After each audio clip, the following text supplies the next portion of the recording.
အားလုံးပဲမင်္ဂလာပါဒီနေ့ပြောပြသွားမယ့် topic ကတော့ beta blockers ပဲဖြစ်ပါတယ်ဒီဗီဒီယိုကို third MBBS ကနေ clinician stage ထိနားထောင်လို့ရပါတယ် beta blockers လို့ပြောပေမဲ့သူ့ကို beta adrenoceptor antagonist တို့ beta antagonist လို့လည်းခေါ်ကြတယ်ဒီ beta adrenoceptor antagonist တွေကခန္ဓာကိုယ်အနှံ့ပြားမှာရှိတဲ့ဥပမာ heart kidneys တို့ lungs တို့မှာရှိတဲ့ beta receptors တွေကိုပေါင်းပြီးတော့မှပုံမှန်လာကပ်ရမယ် sympathetic adrenergic molecules တွေကို competitively inhibit လုပ်တယ်အဲကြောင့်မလို့သူတို့ကို beta blockers လို့ခေါ်တယ်beta receptors မှာ beta 1နဲ့ beta 2ဆိုပြီးတော့ပြန်ခွဲတယ် beta 1 receptors တွေကို heart kidneys တွေမှာတွေ့ရတတ်တယ် beta 2 receptors တွေကိုတော့ lungs eye CNS တွေမှာတွေ့ရတတ်တယ်အဲ့တော့ beta 1နဲ့ beta 2ကိုအညီအမျှသွားပိတ်ရင် non selective beta blocker လို့ခေါ်တယ် beta 1ပေါ်မှာပို့ပြီးတော့ action ပိုတက်ရောက်တယ်ဆိုရင် selective beta blocker လို့ခေါ်တယ်ပြီးတော့မှ beta blocker ကိုမှ alpha receptor မှာaction ရှိရဆိုရင် non-selective beta blocker with additional alpha action လို့ခေါ်တယ်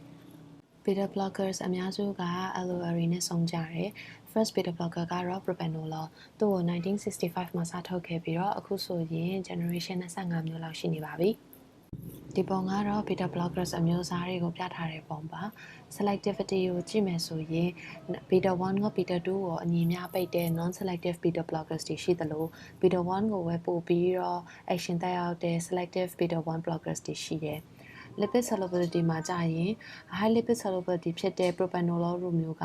CNS blood brain barrier ဖြစ်နိုင်တော့ CNS side effects တွေပို့ပြီးတော့လာနိုင်တယ်ပြီးတော့ half life ပေါ့ half life ကတော့သူ့ရဲ့ action ပေါ့ဘယ်လောက်ကြာခံမလဲဆိုတာပေါ့ပြီးတော့ bio availability ကကြတော့ဆေးတောက်ရင်ခန္ဓာကိုယ်ထဲကိုဘယ်လောက်ရောက်မလဲဆိုတာကြည့်တာပါအခုဈေးကွက်ထဲမှာအများစုတွေ့ရတဲ့ beta blockers တွေကတော့ metoprolol, propranolol, bisoprolol, carvedilol, atenolol နဲ့ labetalol တွေပဲဖြစ်ပါတယ်ဒီပုံကတော့ beta blockers မှာဘယ် receptor ပေါ်မှာတက်ရောက်မှုရှိတယ်လဲဆိုတာပြထားတဲ့ပုံပါ carvedilol ဆိုရင် beta 1ရော beta 2ရော alpha 1 receptor ပေါ်မှာ action ရှိတယ် propranolol ဆိုရင် beta 1ရော beta 2ကိုအညီအမျှပိတ်တယ် metoprolol, bisoprolol, atenolol ကကြတော့ beta 1ပေါ်မှာပို့ပြီးတော့ action များတယ်ဒီပုံကတော့ခုနအပေါ်ကပုံကိုပုံစံနောက်တစ်မျိုးနဲ့ပြထားတာပါ mixed antagonist တွေဖြစ်တဲ့ labetalol နဲ့ carvedilol က alpha action တွေပါတော့ blood pressure lowering မှာပို့ပြီးတော့အကျိုးရှိပါတယ် side effects ပြောရရင်တော့ beta 2 side effects တွေကပိုများတာကြောင့်မလို့ beta 2 blockage ရှိတဲ့ဆေးတွေက side effects ပိုများတတ်ပါတယ်နောက်တစ်ခုကတော့ beta blockers တွေရဲ့ pharmacokinetics အကြောင်းပြပြသွားပြမှာဖြစ်ပါတယ် pharmacokinetics ဆိုတာကဆေးတစ်ခုကိုဘယ်လို absorb လုပ်လဲပြီးတော့ဘယ်လို distribute လုပ်လဲ metabolize လုပ်လဲနောက်ဆုံး excretion ဘယ်လိုနည်းနဲ့သွားလဲဆိုတာပြပြသွားမှာဖြစ်ပါတယ် most of the beta blockers တွေက well absorb ဖြစ်ပါတယ်သူတို့ကဆေးတောက်ပြီးတော့1 to 3 hours မှာ peak concentration ရောက်တတ်ပါတယ် distribution မှာတော့ beta blockers တွေက rapidly distributed ဖြစ်တယ် propranolol ဆိုရင်သူက lipid soluble ဖြစ်တော့ blood brain barrier ဖြစ်နိုင်တယ် CNS side effects တွေပိုရနိုင်တယ် beta blockers အများစု half life က3 to 10 hours အတွင်းရှိတယ် exception ကတော့ esmolol ပေါ့သူက rapidly hydrolyze ဖြစ်ပြီးတော့ approximately 10 minutes လောက်ပဲခင်တယ်propranolol က liver ကိုဖျက်ရတော့သူ့ရဲ့ bio availability က low ဖြစ်တယ်ဒါပေမဲ့ liver ရဲ့ first pass effect ကလည်းတယောက်နဲ့တယောက်မတူတော့ဆေးတောက်ပြီး plasma concentration ထဲမှာရှိတဲ့ဆေးပမာဏကအနည်းအများတော့ကွာနိုင်ပါတယ် propranolol နဲ့ metoprolol က liver မှာ extensively metabolize ဖြစ်ပြီးတော့သူတို့က urine ထဲမှာ unchanged drug အနေနဲ့ပါလာနိုင်ပါတယ်နောက်တစ်ခုကတော့ pharmacodynamics pharmacodynamics ဆိုတာကဆေးတစ်ခုတောက်ပြီးရင်ဘယ်လို biochemical နဲ့ physiological effects တွေလာနိုင်လဲအဲ effects တွေရအောင်သူတို့ဘယ်လို mechanism တွေနဲ့ပါလဲဆိုတာကြည့်တာပါအဲ့တော့ပထမဦးဆုံး beta blockers က cardiovascular system ပေါ်မှာဘယ်လိုတက်ရောက်လဲဆိုတာကြည့်ကြရအောင် beta blockers တွေက heart မှာရှိတဲ့ beta 1 receptors တွေကိုတောက်ပေါင်းလိုက်ခြင်းအပြင်ပုံမှန်လာပေါင်းရမယ့် sympathetic adrenergic molecules တွေကို block လုပ်လိုက်တာဖြစ်တာကြောင့်မလို့ beta blockers ရဲ့ action က sympathetic activity ရှိနေတဲ့အချိန်မှာပို့ပြီးတော့ရှိတတ်ပါတယ်နာနာနေနေတဲ့လူမှာဆိုရင်တော့ effect က moderate ပါပဲတနည်းအားဖြင့်ပြောရရင်တော့ healthy subject တစ်ယောက်က beta blocker တောက်လိုက်ရင်သူ့ရဲ့ heart rate cardiac output နဲ့ pressure ကကျတာအသင့်ရှိပေမဲ့exercise လုပ်နေလို့ excitement ဖြစ်နေတဲ့လူတစ်ယောက်က beta blocker တောက်လိုက်ရင်သူ့ရဲ့ heart rate တွေကပိုကျသွားတတ်ပါတယ်နောက်ပြီးတော့ beta blockers တွေက heart မှာ negative chronotropic နဲ့ negative inotropic effect ရှိတာကြောင့်မို့လို့ heart rate နဲ့ contractility ကို short ချပေးခြင်းအပြင် myocardial tissue ရဲ့ oxygen demand ကို short ချပေးတယ်အဲ့တော့ angina မှာအသုံးဝင်တယ် ပြီးတော့ kidneys တွေမှာလည်း renin angiotensin aldosterone system ကို inhibit လုပ်တော့ tubules တွေရဲ့ sodium and water reabsorption ကို short ချပေးတယ် urine ထဲမှာ sodium and water တွေပိုပါလာတော့ total blood volume ကျတယ်အဲ့တော့ stroke volume ကျတယ်နောက်တော့ cardiac output ကျတယ်blood pressure ဆိုတာက cardiac output into systemic vascular resistance ဆိုတော့ pressure လဲချပေးတယ်အဲ့တော့ beta blockers တွေကလည်း antihypertensive drugs တွေထဲမှာပါပါတယ်နောက်ပြီးတော့ beta blockers တွေက reflex vasoconstriction ကို preserve လုပ်ပေးတာကြောင့်မို့လို့တခြား antihypertensive drugs တွေနဲ့ရှင်ရင် postural hypotension တို့ exercise induced hypotension တို့သိမရဘူး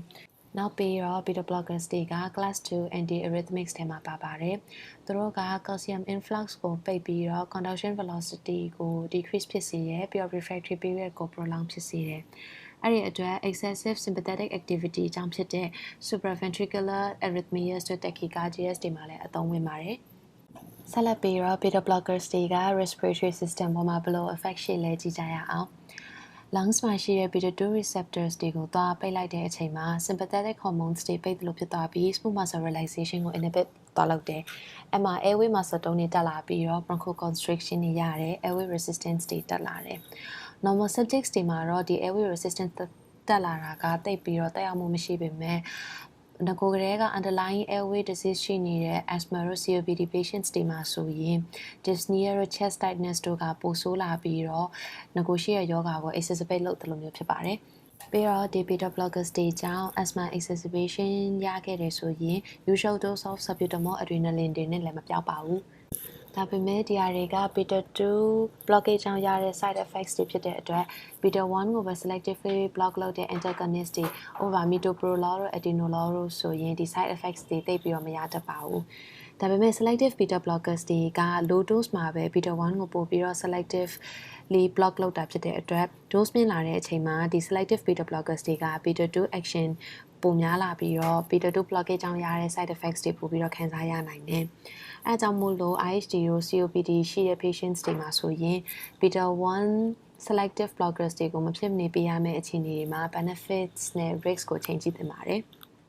နောက်ပြီးတော့ eye မှာဆိုရင် beta blockers တွေက anterior chamber of the eye မှာရှိတဲ့ ciliary epithelium ရဲ့ aqueous humor production ကို short ချပေးတာဖြစ်တဲ့အတွက် intraocular pressure တွေကိုလည်း reduce လုပ်ပေးတယ်။အဲကြောင့်မလို့ raised intraocular pressures တွေဖြစ်တဲ့ disease တွေ for example glaucoma တွေမှာလည်းအသုံးဝင်ပါတယ်။ metabolic and endocrinal effects of beta blockers တွေကတော့ liver မှာရှိတဲ့ beta 2 receptor ကနေတဆင့် glycogenolysis ကို inhibit လုပ်တယ်။အဲဒါကြောင့်မို့လို့ hypoglycemic recovery ကို delay ဖြစ်စေတယ်။ဒါပေမဲ့ဒီဟာက selective beta blockers တွေမှာဒီ side effects နည်းတယ်။ပြီးတော့ hypoglycemia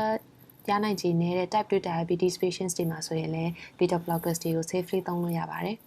နောက်ပြီး beta blockers တွေကခန္ဓာကိုယ်ထဲမှာရှိတဲ့ lipid levels တွေအပေါ်သက်ရောက်မှုရှိတဲ့ပုံစံကတော့ VLDL ကိုတက်စေတယ်။ကောင်းတဲ့ HDL ကိုတော့ကျစေတယ်။ LDL အပေါ်တော့သက်ရောက်မှုမရှိပေမဲ့ chronic beta blockers သုံးတဲ့လူတွေမှာဆိုရင်ကျလာရင်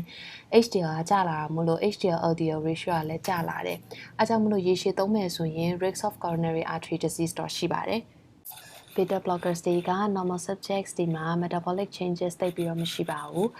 သူတို့က onset of hypoglycemia အပေါ်သက်ရောက်မှုမရှိပေမဲ့ hypoglycemia ရနေတဲ့လူတွေမှာဆိုရင်တော့ blood glucose level ပြန်တက်လာတဲ့နေရာမှာ delay ဖြစ်စေပါတယ်။နောက်ပြီး diabetes patients တွေမှာ beta blockers တွေက liver ကနေထုတ်တဲ့ adrenaline induced release of glucose ကိုကျစေတာမို့လို့ beta blockers တွေကြောင့်မို့လို့ exercise induced hypoglycemia တွေပိုပြီးဖြစ်လာနိုင်ခြေရှိတယ်။နောက်ပြီး CNS မှာရှိတဲ့ beta 2 receptors တွေအပေါ် action ရှိတာကြောင့်မို့လို့ပုံမှန် hypoglycemia ကြောင့်ရတဲ့ sympathetic response တွေဖြစ်တဲ့ palpitations တို့ tremors တို့ကို patient ကသတိမထားမိလိုက်ပဲနဲ့ hypoglycemic symptoms တွေ max သွားတဲ့အခြေအနေမျိုးလည်းရှိတာကြောင့်မို့လို့ diabetes မှာ beta blocker သုံးမယ်ဆိုရင်တော့ patient နဲ့တေချာ consult ပြီး awareness ကိုပြောပြသင့်ပါတယ်။နောက်ပြီး beta blockers တွေက liver မှာ portal pressure ကိုချပေးနိုင်တဲ့အတွက်ကြောင့်မို့လို့ cirrhosis of liver မှာ raised portal pressure တွေကြောင့်ဖြစ်တဲ့ variceal bleeding တို့ hematemesis and melena တွေကို prevent လုပ်ပေးနိုင်ပါတယ်။ကလေးတွေမှာဆိုရင် vascular tumor တစ်ခုဖြစ်တဲ့ infantile hemangiomas တွေက severe or complicated ဖြစ်လာတယ်ဆိုရင် propranolol နဲ့လည်း treatment ပေးလို့ရပါတယ်။အဲ့တော့ချုံပြောရမယ်ဆိုရင် clinical use of beta blockers တွေကတော့ cardiovascular system မှာဆိုရင်သူက myocardial oxygen demand ကိုချပေးတဲ့အတွက် angina pectoris နဲ့ myocardial infarction တွေမှာသုံးလို့ရတယ်။နောက်ပြီး class 2 antiarrhythmics ဖြစ်တဲ့အတွက် sympathetic activation ကြောင့်ဖြစ်တဲ့ dysarrhythmias တွေကို prevent နေရာမှာသုံးလို့ရတယ်ပြီးတော့ well compensated heart failure patients တွေမှာသုံးလို့ရတယ်ဒါပေမဲ့ acute heart failure patients တွေမှာဆိုရင်တော့သူက cardiac output ကျစေတဲ့အတွက် contraindication တစ်ခုဖြစ်တယ်antihypertensive drug အနေနဲ့လည်းသုံးလို့ရပေမဲ့အခုနောက်ပိုင်းမှာတော့ first line drug အနေနဲ့မသုံးတော့ပါဘူးတခြား drugs တွေနဲ့ပေါင်းပေးရမျိုးများပါတယ်နောက်ပြီး other uses တွေမှာ beta blockers တွေကို severe or complicated infantile hemangiomas တွေမှာသုံးလို့ရတယ်ပြီးတော့သူတို့က reduced intraocular pressure action ရှိတဲ့အတွက် glaucoma တွေမှာ timolol eye drops တွေအနေနဲ့လည်းသုံးလို့ရတယ်နောက်ပြီးတော့ thyrotoxicosis ဆိုတဲ့ circulating levels of T3 T4 တွေတက်နေတဲ့ disease မှာ definitive treatment တစ်ခုအနေနဲ့မဟုတ်ပေမဲ့ operation မလုပ်ခင် carbimazole symptoms သက်သာအောင် carbimazole နဲ့အတူတွဲပေးတဲ့နေရာမှာလည်းသုံးလို့ရတယ်ပြီးတော့သူတို့က normal sympathetic response ကို short ချပေးတဲ့အတွက် anxiety တွေမှာလည်းသုံးလို့ရတယ်နောက်ပြီးတော့ migraine prophylaxis အနေနဲ့လည်းသုံးလို့ရတယ်ပြီးတော့ familial disorder တစ်ခုဖြစ်တဲ့ benign essential tremors တွေမှာလည်းသုံးလို့ရတယ်ပြီးတော့သူတို့က reduced portal pressure action ရှိတဲ့အတွက် portal hypertension ကြောင့်ဖြစ်တဲ့ variceal bleeding တွေကို prevent လုပ်ပေးနိုင်ပါတယ်နောက်ပြီးတော့ chronic heart failure တွေမှာ beta blocker ကို ACEI နဲ့တွဲပေးရင် mortality benefit ရှိပါတယ် start low and go slow rule နဲ့သွားမှာပါစချင်းတော့ dose နည်းနည်းပဲပေးပြီးဖြည်းဖြည်းချင်းသွားမယ်နောက်ပြီးတော့ beta blocker and atrial fibrillation အကြောင်းပြောပြသွားပေးမှာဖြစ်ပါတယ်Atrial fibrillation ဆိုတာက chaotic irregular atrial rhythm at 300 to 600 beats per minute ဖြစ်ပါတယ်။ atrial rate ကအရင်မြင့်နေပြီးတော့အနောက်ကနေ ventricle ကမလိုက်နိုင်တော့ ventricular rate တွေပါ irregular rhythm တွေဖြစ်ပြီးတော့ stroke တွေအနေနဲ့လာနိုင်ပါတယ်အထူးသဖြင့် embolic stroke အဲဒါကြောင့်မို့လို့ beta blockers တွေက heart rate ကျစေတဲ့အတွက် AF ရဲ့ rate control နေရာမှာသုံးပါတယ်target heart rate ကကြတော့ at rest မှာဆိုရင် less than 90 beats per minute ရှိရမှာဖြစ်ပြီးတော့ on exertion မှာဆိုရင်တော့200 minus h နဲ့တွက်ပါတယ်ဥပမာအသက်60လူတယောက်ဆိုရင် on exertionမှာ140 beats per minute ရှိရမှာပါနောက်ပြီးတော့ beta blocker and angina pectoris ပေါ့နော် angina ဆိုတာကနှလုံးသွေးကြောကျဉ်လို့ chest pain ရတဲ့ယောဂဖြစ်ပါတယ်အဲ့မှာ beta blocker ကို first line အနေနဲ့ပေးပါတယ် atenolol 50 mg BD or bisoprolol 5 to 10 mg OD ပေးပါတယ်နောက်ပြီး beta blocker in thyrotoxicosis ပေါ့ thyrotoxicosis ဆိုတာက hypermetabolic condition associated with raised T3 and T4 ပေါ့အဲ့မှာဆိုရင် primary and secondary thyrotoxicosis ဆိုပြီးတော့ရှိတယ် primary thyrotoxicosis မှာဆိုရင် eye signs တို့ tremors တို့ bruit တို့လည်းကြားရနိုင်တယ်ပြီးတော့ tachycardia လည်းရတယ်အဲ့မှာ beta blocker က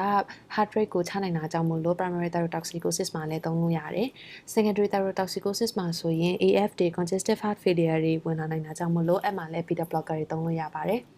ပြီးတော့ severe or complicated infantile hemangiomas ဒီမှာ propranolol ကို2 mg per kg per day ပေးရင် hemangioma ရဲ့ volume နဲ့ color ကို short ချပေးနိုင်တယ်။သူက6လအောက်မှာပေးရင်ပိုပြီး effective ဖြစ်ပြီး9နှစ်အထိပေးလို့ရပါတယ်။ပြီးတော့ beta blocker in portal hypertension ပေါ့။အသေး6တဲ့ယောဂမှာဗိုက်တွေဖောင်းလာတယ်အသားတွေဝါလာတယ်။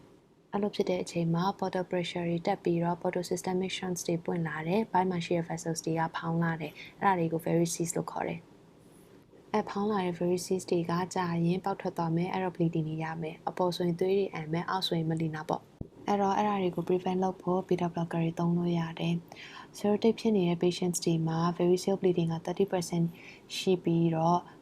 beta blocker နဲ့ဆိုရင် 15% ထိရောကျနိုင်တယ်။ dose ကတော့ oral propranolol ကို20 to 40 mg per 12 hourly ပေးပါတယ်။နောက်ပြီး beta blocker in glaucoma ဆိုတာက intraocular pressure တွေမြင့်ပြီးတော့အနောက်မှာရှိတဲ့ optic nerve ကို damage ဖြစ်တာပေါ့။ပြီးတော့ vision ထိခိုက်တာပေါ့။အဲ့မှာ timolol eye drops တွေသုံးပြီးတော့ intraocular pressure ကို short ချပေးလို့ရပါတယ်။ဒီပုံကတော့ beta blockers တွေရဲ့ indications and side effects တွေကိုခြုံပြီးပြထားတဲ့ပုံပါ။အဲ့တော့ side effects of beta blockers တွေကိုပြောမယ်ဆိုရင်သူတို့က bronchoconstriction ရတတ်တယ်ခုနအပေါ်မှာပြောသလိုပဲ asthma တို့ COPD patients တွေမှာဆိုရင်ပိုဆိုးသွားနိုင်တယ်အဲကြောင့်မလို့ selective beta blockers တွေကိုပိုသုံးကြမယ်ပြီးတော့သူတို့က heart rate ကျစေတဲ့အတွက် cardiac depression တို့ bradycardia တွေလည်းရနိုင်တယ်ပြီးတော့ beta blockers တောက်ထားတဲ့လူတွေမှာ fatigue နဲ့ cold extremities complaint လည်းလာနိုင်ပါတယ်ပြီးတော့ beta blockers တွေရဲ့ contraindications တွေပေါ့ beta blocker လုံးဝသုံးလို့မရတဲ့အခြေအနေတွေasthma မှာဆိုရင် bronchoconstriction ဖြစ်စေအောင်မလို့သုံးလို့မရပါဘူးပြီးတော့ cardiogenic shockပြီးတော့ hypotension metabolic acidosis pheochromocytoma pheochromocytoma ဆိုတာက adrenal gland မှာရှိတဲ့ catecholamine secreting tumor ပေါ့အဲ့မှာဆိုလည်းသုံးလို့မရဘူးဒါပေမဲ့ alpha blocker နဲ့တွဲသုံးရင်တော့သုံးလို့ရတယ်ပြီးတော့ Brish metal angina ပေါ့သူက coronary vascular vasospasm ဖြစ်တာအဲ့မှာသုံးလို့မရဘူးပြီးရင် second and third degree AV block မှာသုံးလို့မရဘူးပြီးတော့ peripheral arterial disease ပေါ့ဆေးလေးတောက်တက်တဲ့လူတွေမှာဖြစ်တတ်တယ်သူက blood flow to the legs မကောင်းတာဆိုတော့အရင် severe ဖြစ်ရင် beta blocker သုံးလို့မရဘူးနောက်တစ်ခုက sick sinus syndrome အဲ့ဒါကအသက်ကြီးတဲ့လူတွေမှာ sinus node fibrosis ဖြစ်တာပုံမှန်ဆိုရင် sinus node က pacemaker ဆိုတော့ sinus node မှာ fibrosis ဖြစ်တယ်ဆိုရင် heart rate ကငကိုတွေကကျနေမှာအဲ့တော့ beta blocker ပေးရဆိုရင် heart rate ကပိုကျစီမှာဖြစ်တဲ့အတွက် beta blocker ပေးလို့မရဘူးနောက်ပြီးအပေါ်မှာပြောထားတဲ့အတိုင်းပဲ uncontrolled heart failure မှာဆိုလည်း beta blocker ပေးလို့မရပါဘူးpregnancy မှာဆိုရင် beta blockers တွေက intrauterine growth retardation တို့ neonatal hypoglycemia and bradycardia တွေဖြစ်နိုင်ပါတယ်ပြီးတော့ breastfeeding ပေါ့နှုတ်တိုင်းနေတဲ့မိခင်တယောက်ကို beta blocker ပေးလို့ရလားဆိုတော့မဖြစ်မနေပြရမယ့်အခြေအနေမျိုးဆိုရင်တော့ beta blocker ပေးပြီးတော့ကလေးကို monitor လုပ်ပါတယ်ဒါပေမဲ့ breast milk ထဲမှာပါတဲ့ amount ကနည်းပါတယ်နောက်ပြီးတော့ liver and renal function impairment ဖြစ်နေတဲ့လူနာတွေမှာ beta blocker သုံးရမယ်ဆိုရင် use with caution နဲ့ dose ချတင်ချရမယ်အဲ့တော့နောက်ဆုံးအနေနဲ့ခြုံပြောရမယ်ဆိုရင် beta blocker ဆိုတာက slow decrease action ရှိတာပေါ့ heart rate ကျစေရယ် contractility ကျစေရယ် pressure ကျစေရယ်ပေါ့အဲ့ဒီမှာ selective beta blocker ဆိုတာက beta 1ကိုပို့ပြီးတော့ selectively block လုပ်တာပေါ့လုံးဝ beta 2ကိုအပေါ် action မရှိတာမျိုးတော့မဟုတ်ဘူးဒါပေမဲ့အဲ့ဒီ selectivity က dose များလာတာနဲ့အမျှပိုလျော့လာပြီးတော့selective beta blocker တွေ high dose ပေးလိုက်တယ်ဆိုရင် beta 2ရဲ့ side effects တွေပိုပြီးတော့ခံစားရနိုင်တယ်နောက်ပြီး beta blockers တွေက variable bioavailability ရှိတာပေါ့သူတို့ရဲ့ first pass effect ကလူတစ်ယောက်နဲ့တစ်ယောက်မတူတော့ဆေးတောက်ပြီးတဲ့အချိန်မှာ plasma concentration မှာရှိတဲ့ drug level ကတစ်ယောက်နဲ့တစ်ယောက်အနည်းများတော့ကွာမယ်ဥပမာ bisoprolol လို့ဆိုရင်နည်းနည်းလေးတောက်တာနဲ့ခန္ဓာကိုယ်ရဲ့အများရောက်တယ်ဒါပေမဲ့ propranolol ဆိုရင်မရောက်ဘူးပေါ့ဒါပေမဲ့အဲ့လိုမျိုးချိန်မှာ propranolol ကို dose တိုးပြီးတော့ပေးလိုက်ရင်ရောက်မယ်ပေါ့နောက်ပြီးတော့ asthma and COPD patients တွေမှာဆိုရင် beta blocker ကိုလုံးဝသေချာဂရုစိုက်ပြီးတော့သုံးရမယ်ပြီးတော့ beta blockers တွေက chronic heart failure, atrial fibrillation, angina, glaucoma, thyrotoxicosis နဲ့ portal hypertension တွေမှာလည်းသုံးလို့ရပါတယ်အဲ့တော့ beta blockers အကြောင်းကတော့ဒါပါပဲအားလုံးကိုကျေးဇူးတင်ပါတယ်ရှင်